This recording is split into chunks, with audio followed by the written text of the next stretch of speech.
नमस्कार। Online study में आप सभी का स्वागत है। मैं Ranju Thakur, TGT non medical GSSS Kotla से। आज हम पढ़ेंगे गुणनखंडों द्वारा द्विघात समीकरण का हल। आज हम प्रश्नावली 4.2 सॉल्व करेंगे। पहला प्रश्न है कि गुणनखंड विधि द्वारा द्विघात समीकरण के मूल ज्ञात कीजिए। तो इसका पहला भाग है x² माइनस 3x माइनस 10 बराबर है 0। तो गुणनखंड विधि से हमने इसको सॉल्व करना है। इसमें जो x का कोफिशिएंट है उसको लेते हैं s, x का जो गुणांक है -3 है, जो p लेते हैं प्रोडक्ट वो लेते हैं कांस्टेंट टर्म -10 गुणा जो x² का कोफिशिएंट है, यहाँ x² के आगे कुछ नहीं लगा है तो मीन्स 1 है, तो कितना आया -10। अब हमने दो संख्याएं ऐसी लेनी है जिनको हम प्लस करें तो -3 आए और जिनको हम गुणा करें तो -10 आए। ठीक है, तो दो संख्याएं लेते हैं, क्या क्या आएंगी? -5 और 2। -5 को जब हम जमा करेंगे 2 से तो कितना आएगा? -3। -5 को जब हम गुणा करेंगे 2 से तो कितना आएगा? -10। तो कैसे लिखेंगे? जो फर्स्ट टर्म x² है एज इट इज लिखनी है, जो -3x है उसको ब्रेक करके लिखना है इन संख्याओं के साथ, तो -5x जमा 2x, और लास्ट वाली टर्म भी एज इट इज लिखनी है। अब ये दो संख्याएं हैं, इनमें से कॉमन लेना है और लास्ट वाली जो दो टर्म्स है उसमें से कॉमन लेना है। अब इसमें से यहाँ x² है, यहाँ x है, दोनों में से x कॉमन आ सकता है तो x कॉमन आ गया। कितना बचा यहाँ पर? x² है तो यहाँ x बाहर आ गया है, x बचा, माइनस यहाँ से x बाहर आ गया है तो -5 जमा इन दोनों में से कॉमन लेना है, यहाँ 2x है और यहाँ -10 है, तो यहाँ से जो 2 है वो कॉमन आ जाएगा क्योंकि जो 10 है वो भी 2 के टेबल में आता है, तो 2 कॉमन। यहाँ कितना बचा? x माइनस 2 पंजे 10। जो ब्रैकेट के अंदर हमारे पास जो संख्या आती है वो सेव होनी चाहिए, तो कैसे लिखेंगे? x जो कॉमन लिया था और यहाँ जो कॉमन लिया था उसको इकट्ठा लिखेंगे, x जमा 2, और जो हमारे पास सेम वैल्यू आई है ब्रैकेट के अंदर उसको एक बार लिखेंगे। यहाँ =0 भी है, समीकरण है ये। अब x + 2 × x - 5 = 0, तो यहाँ पर या तो x + 2 = 0 और x - 5 = 0, तो x की वैल्यू कितनी आई? -2, और यहाँ x की वैल्यू कितनी आई? 5। तो इस द्विघात समीकरण के मूल क्या है? -2 और 5। अब हम एक और भाग इसका सॉल्व करते हैं। दूसरा भाग है 2x² जमा x -6 बराबर है 0। तो इसको भी वैसे ही सॉल्व करेंगे। s में सम, तो x का जो कोफिशिएंट है गुणांक है, x के आगे कुछ नहीं लगा है इसका मतलब 1 है। p product constant term with sine -6 गुणा x² का कोफिशिएंट यहाँ है 2, तो कितना आया? -12। अब हमें दो संख्याएं ऐसी चाहिए जिनको हम जमा करें तो 1 आए और जिनको हम मल्टीप्लाई करें, गुणा करें तो -12 आए। तो क्या क्या हो सकती हैं? जमा का 1 है, क्योंकि अगर मैं लूँ 4 और 1 लूँ -3, जब मैं 4 - 3 या 3 माइनस 3 जमा 4 कितना हुआ 1, और 4 गुणा -3 कितना हुआ -12। लिखेंगे पहले टर्म एज इट इज लिखते हैं 2x²। अब इन वैल्यूज को लिखना है, जो x है इसको ब्रेक करके लिखना है इन संख्याओं के साथ। तो 4x -3x और लास्ट वाली टर्म एज इट इज। अब पहली दो संख्याओं में से कॉमन लेना है, दूसरी दो संख्याओं में से कॉमन लेना है।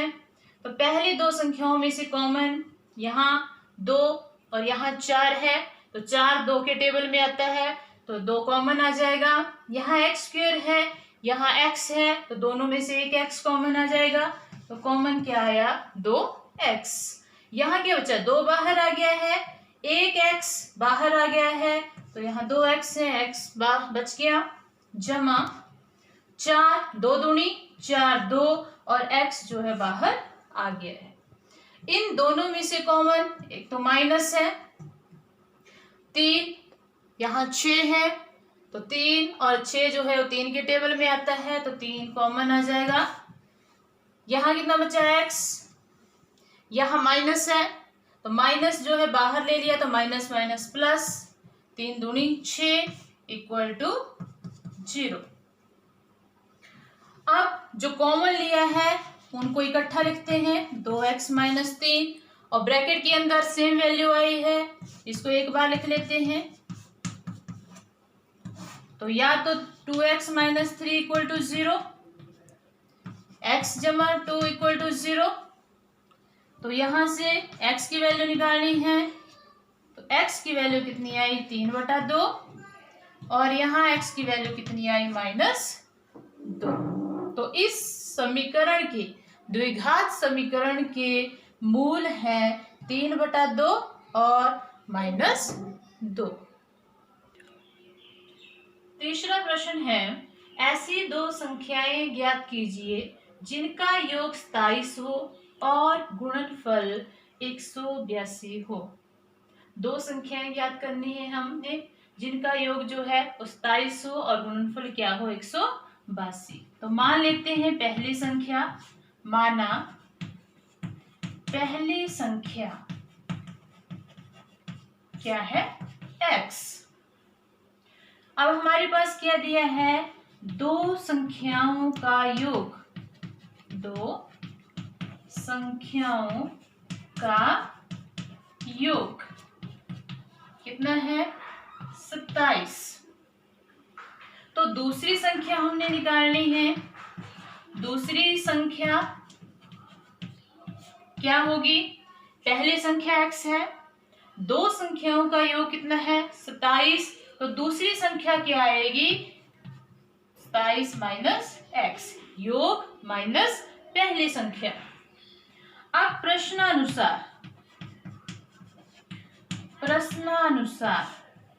प्रश्नानुसार दोनों संख्याओं का गुणनफल 182 है। तो दो संख्याएं, पहली संख्या क्या है x और दूसरी संख्या क्या है 27 माइनस x, इन दोनों संख्याओं का योग कितना है 182।